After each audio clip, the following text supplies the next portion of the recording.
Are you looking to scale your company and need to create the proper processes and procedures? Do you want to know how to properly develop your team to take over tasks?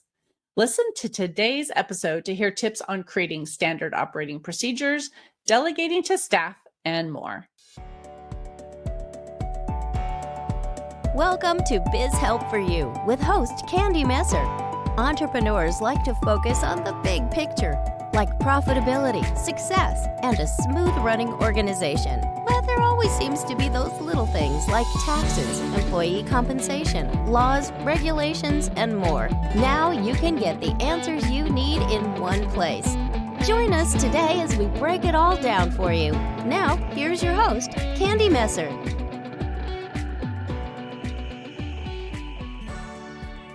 Hello and welcome to Biz Help for You with Candy Messer.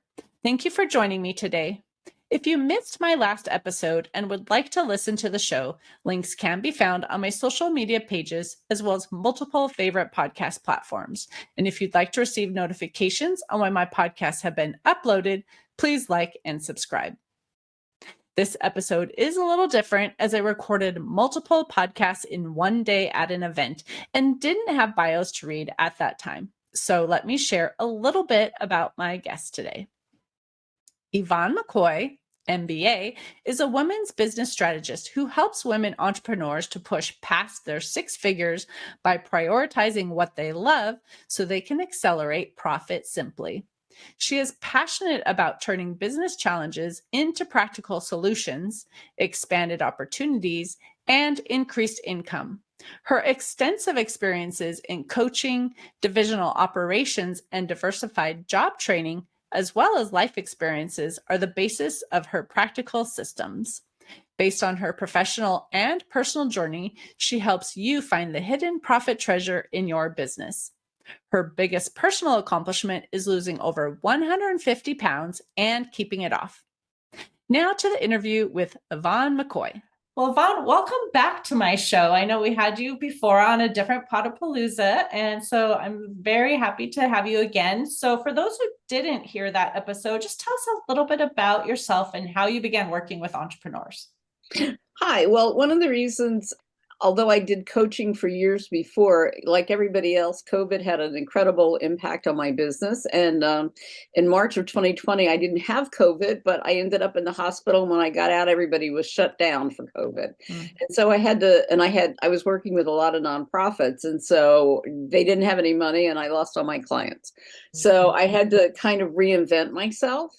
And one of the things that happened was that I started looking at productivity and, as an entrepreneur myself, the challenges that entrepreneurs have.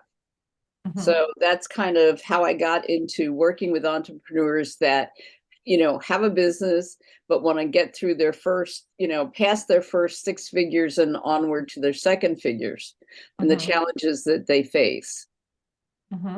So there are so many different challenges as entrepreneurs that we are facing too, whether it's a startup company who's trying to, get their up off the ground and bootstrapping, to someone who's bigger and has hiring challenges and all different things. So what do you see as some of the key challenges that across the board people really are dealing with? Well, the first thing is you're an entrepreneur and you have everything in your head. And so you really resist putting it down on paper or documenting or coming up with standard operating procedures, which makes it really hard for anybody to be able to help you. And so you're not going to be able to grow your business without that help. And so one of the things that I talk about is, I talk about the one small change, and the one small change is knowing what you want your legacy to be. When you're 100, what do you want people to talk about? And so in that light, what kind of business do you want to have? Do you want to be a business that only has 5 people, or do you want to have a business that's bigger? Do you want to have business that's just one-to-one, or do you want to have strategies where you're going to have groups, and how are you going to scale your business, so that it can be profitable? And so the first challenge is really shifting out of your head and saying, I'm a business.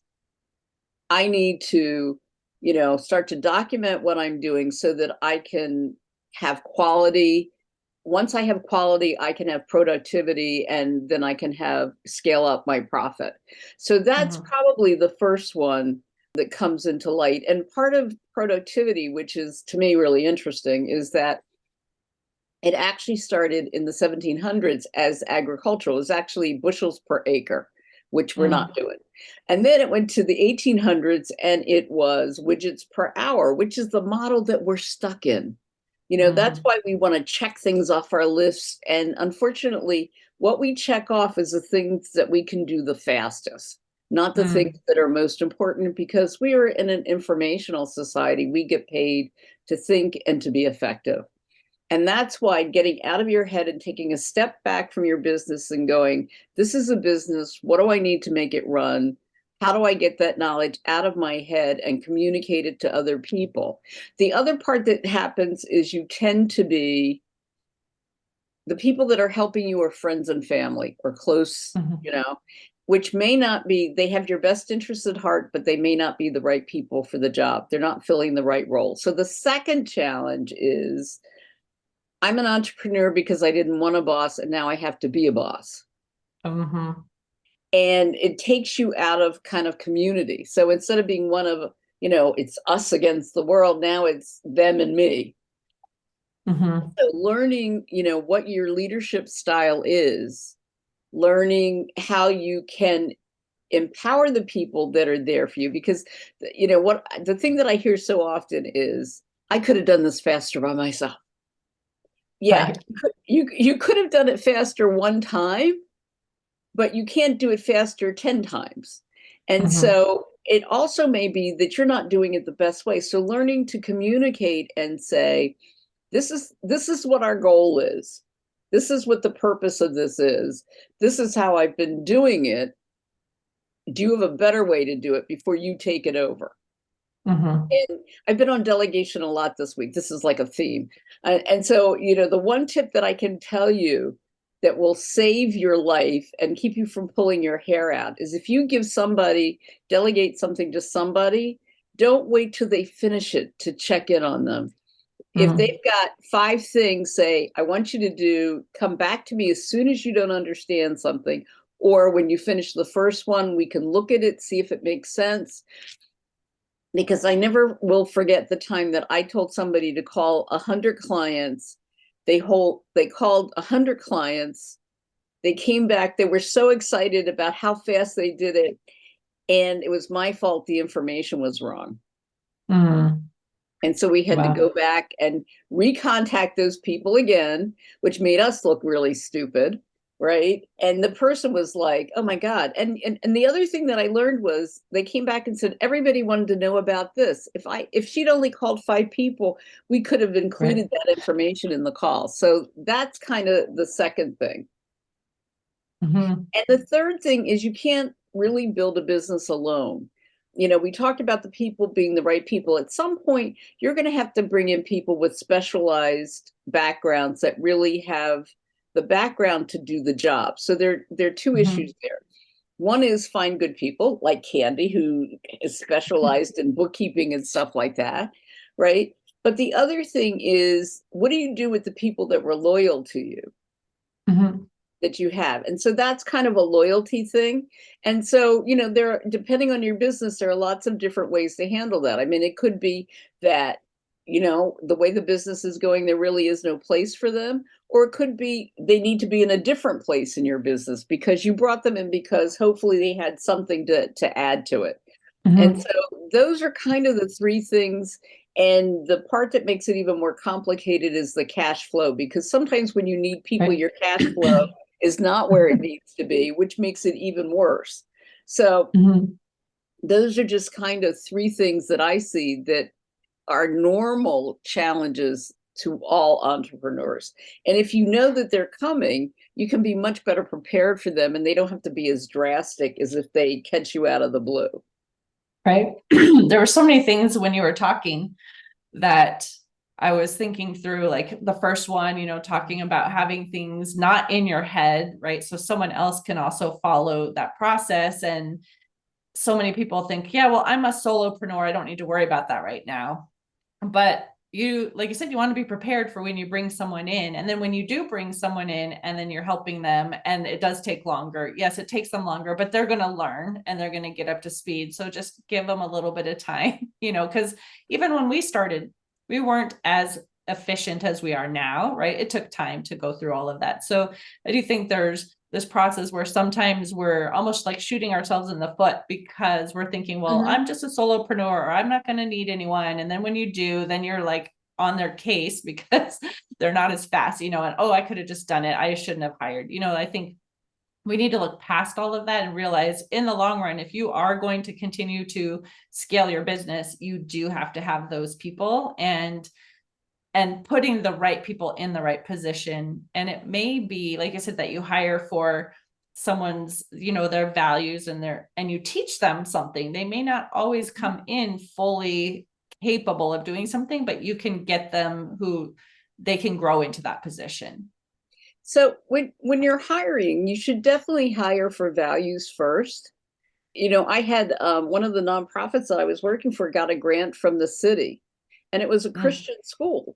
And so a lot of the programs that they had that were like extra things, they had like extra Bible studies after school so the kids could be there longer and stuff. The people that they hired did not have those values, and it caused conflict. But you can always train somebody if they have, so it's kind of values and desire, or do they have a desire to learn? People that are there to, that have the desire are probably always going to be better for you. I used to be in the tax business. I don't know if I ever told you that, for 15 years. And I remember, they had a course that they went through and everything. And I remember talking to this guy and I said, what happens if you made a mistake? This was before computers. But what happened if somebody checks your work and there's a mistake? How are you going to handle it? And he was like, I never make mistakes, So, it's like, no, can't deal with this person. I mean, how are you going to, so that's the first thing. And I'll give you a quick trick that I think works really well. And I call it the 3 Ps. And so when you do have to solve a problem because you're growing and you have things, the first thing we tend to go to is what's wrong with me or what's wrong with this person. Right. So what I want you to do first is I want you to go to the procedures. Do I have a procedure for this? Does this procedure need to change? Is it still working? Is there something different about the situation that I need to add a procedure? Then you go to the person. And what you're looking at is, have I actually trained them to do what I'm asking them to do? And do they have the resources to do it? I mean, a really silly example is I tell you to make X number of copies of this and you come back and you say, I couldn't do it because there's no paper. Then the procedure is, how do I, what do I put in place so that other people know that it's time to reorder instead of me, right? Then, so then if that you've trained them, you've given them a chance and all that kind of stuff, then maybe that's not the right person for that role. If they're incapable if they're incapable of doing it, or if it turns out they're subordinate and they just don't want to do it, then that's a whole different issue. And the third P is being proactive, not to just, be in crisis mode all the time and solve each problem as it comes up, but say, okay, when does this problem happen? And what can we put in place to keep it from happening again? So that's one of the reasons you want to have procedures.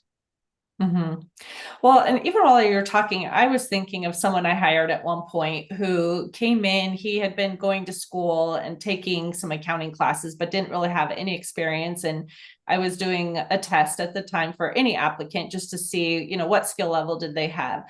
And I found that he was industrious by trying to look at other things in this test software to figure out the solution.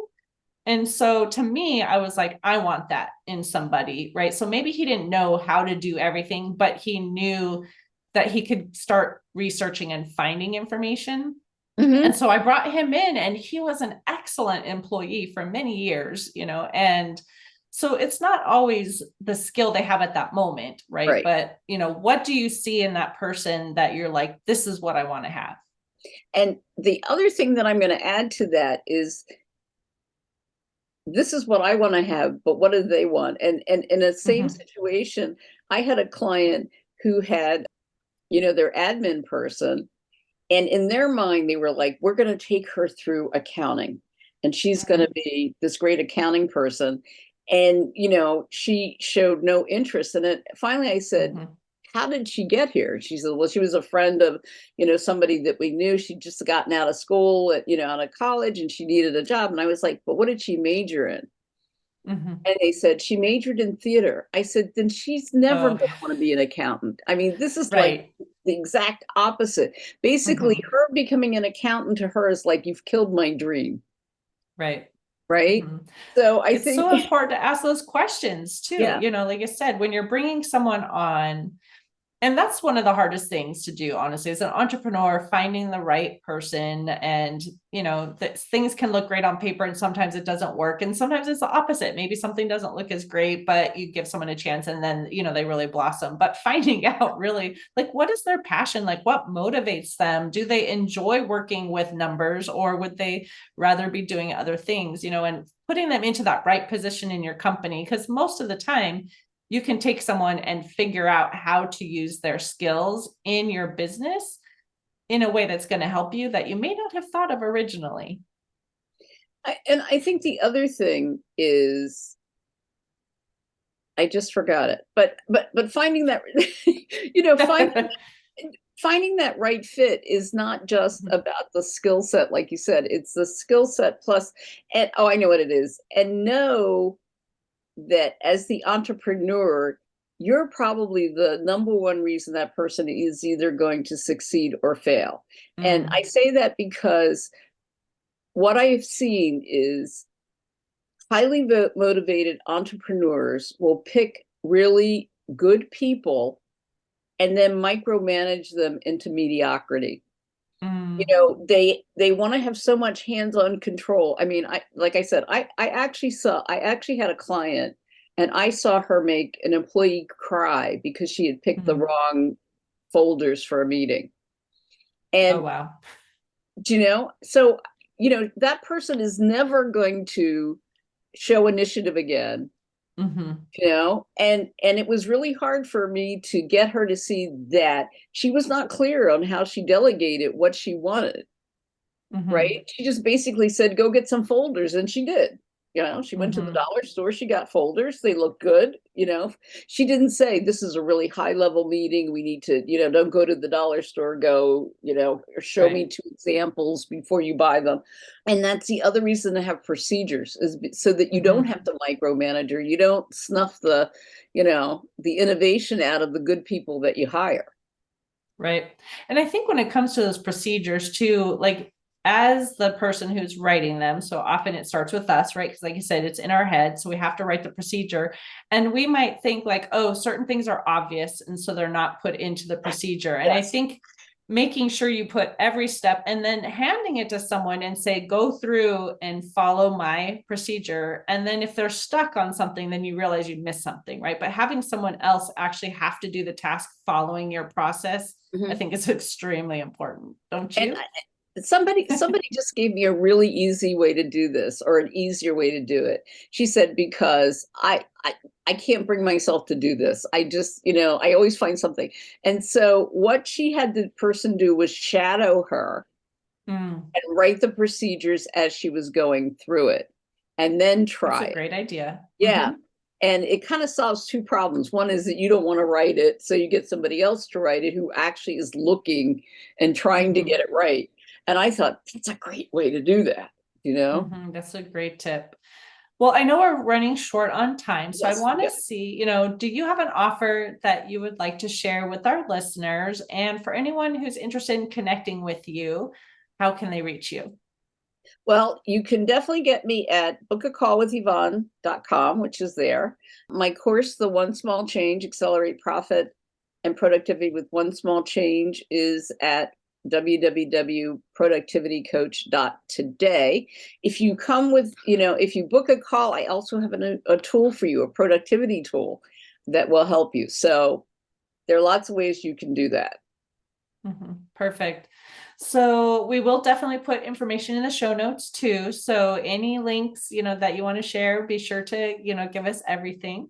But thank you so much for joining me today and talking with me again on Podapalooza and sharing your wisdom on yet another topic. So I Look how appreciate far your we've time. come. I know, right? It's been great.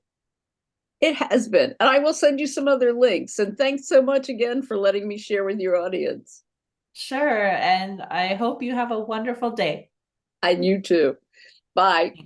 Thank you, listeners, for tuning in today. I hope you found this discussion interesting and enjoyed the discussion on how to develop your team to scale your business. Would you please share my show with those you know and leave a review on your favorite platform? I'd really appreciate your support. If you have any additional questions or comments, be sure to reach out to Yvonne or send me a message at media@abandp.com. I hope you can join me for my next interview. And remember, you can connect with me on Twitter, Facebook, and LinkedIn. And my website is abandp.com. This episode is sponsored by Affordable Bookkeeping and Payroll Services. If you are overwhelmed trying to handle the financial aspects of your business, AB&P is here to help. Contact us today at 310-534-5577 or contact@abandp.com. My team and I are eager to assist you. Until next time, have a great day. Thank you for listening to Biz Help for You. Please join your host, Candy Messer, again next time. Have a terrific day.